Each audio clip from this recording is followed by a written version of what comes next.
In the name of the Holy and Undivided Trinity, one God. Amen. As the mother of a 3-year-old, one of the most frequent words I hear is mine. We'll see if she performs today. The list of things that Fiona believes, passionately, fervently believes, are hers at any given moment is both extensive and ludicrous. When another child passes her on the street, if she's in a certain mood, she'll scrunch up her face, stamp her foot, and say, "That's my sidewalk!"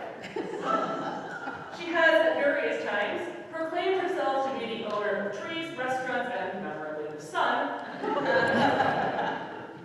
Right? My personal favorite is that anytime I try to sit cross-legged in her presence, she will scowl at me and say, "No, mommy, that's my crisscross applesauce." As though she invented the position. I know, sweetie, I'm not going to. I won't be able to do this forever. As though she invented it, and woe be to anyone who dares to sit cross-legged.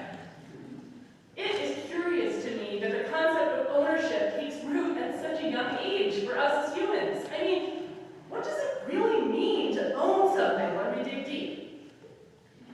Yes, of course, there are legal definitions and entire professions that exist to prove and contest and divide ownership of material resources.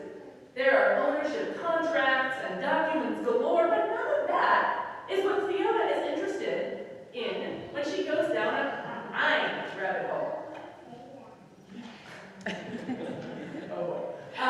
Beneath all of the legalities and paperwork that determine ownership in our society is a deep desire, rooted in a base animalistic fear. I want this, and I don't want you to have it. I'm afraid of what I would lose, security, status, things I can't even articulate, if I lost this thing that I believe is mine. In today's gospel reading, Jesus tells a challenging parable about a landowner, his property, and his wicked tenants. The hierarchy is clear in this story. The land and a certain percentage of what it produces belong to the landowner. The tenants have no legal claim to the land.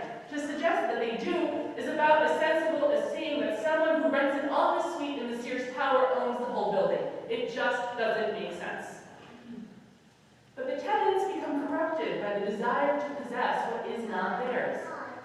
They forget that they have been chosen as caretakers of the land, stewards, we might say, and their need to possess in turn possesses them.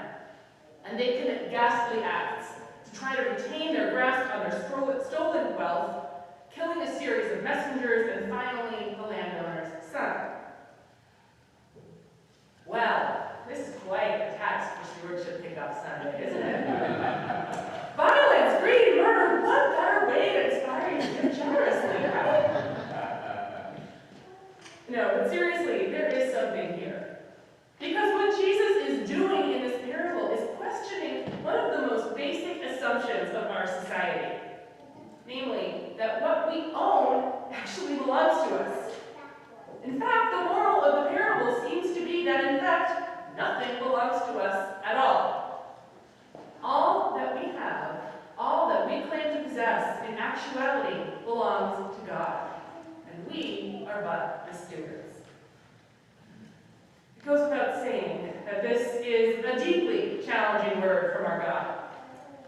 Convincing you that your cars and homes and assets don't belong to you is going to be about as successful as my attempts to convince Fiona that she doesn't own the sun.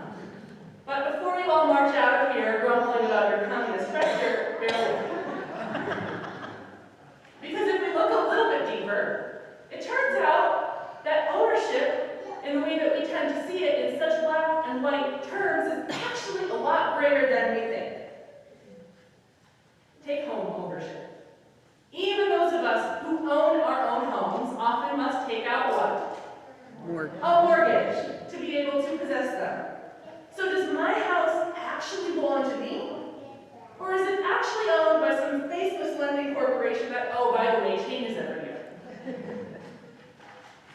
Or look at the corporate world. A huge percentage of companies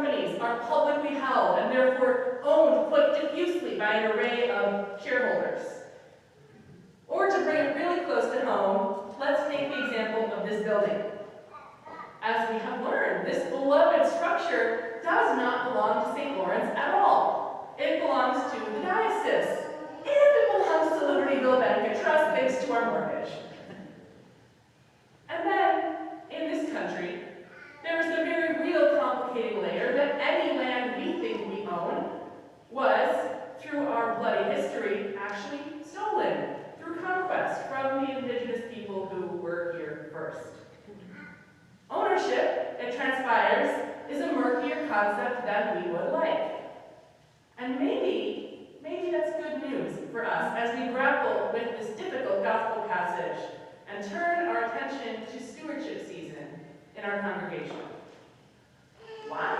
Why is this good news? Well, because if we can begin to loosen our grasp on the things that we believe are ours, even if it's in the slight slackening of one grasping finger, maybe we can begin to reimagine our relationship with our stuff and with the very idea of possession.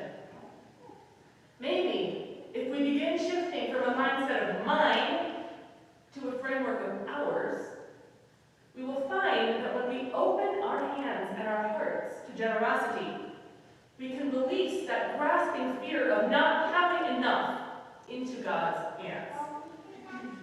Because in reality, we too are stewards of all that we have been given. Every good thing we enjoy is a gift from our God. And so what do we do when God invites us to share from that God-given bounty? Do we behave as the tenants do and kill the messengers? No. Do we become prisoners to our own greed?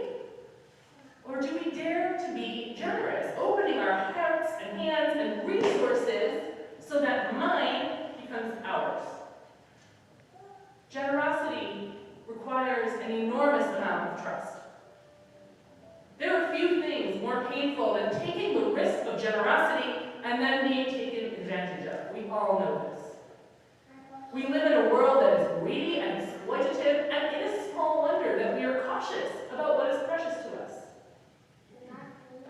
But when we close ourselves up in our greed and fear, when we wall ourselves up behind the security of our possessions, then our hearts become bitter and poisoned like the wicked tenants.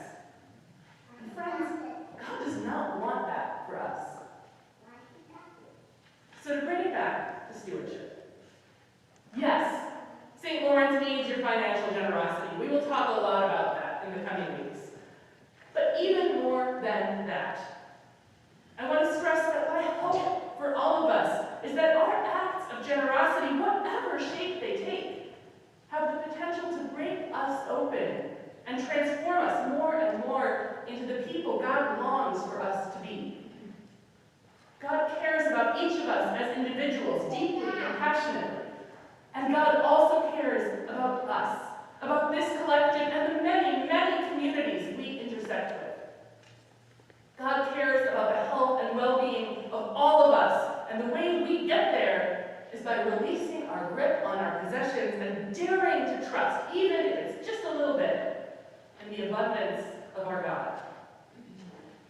So as we enter this stewardship season, my invitation to us this year is to become aware of where and what we are grasping, and maybe even hoarding. Our wealth, our time, our attention. Where do we insist on a narrative of mine? And how might we invite God in? Gently pry our fingers open and remind us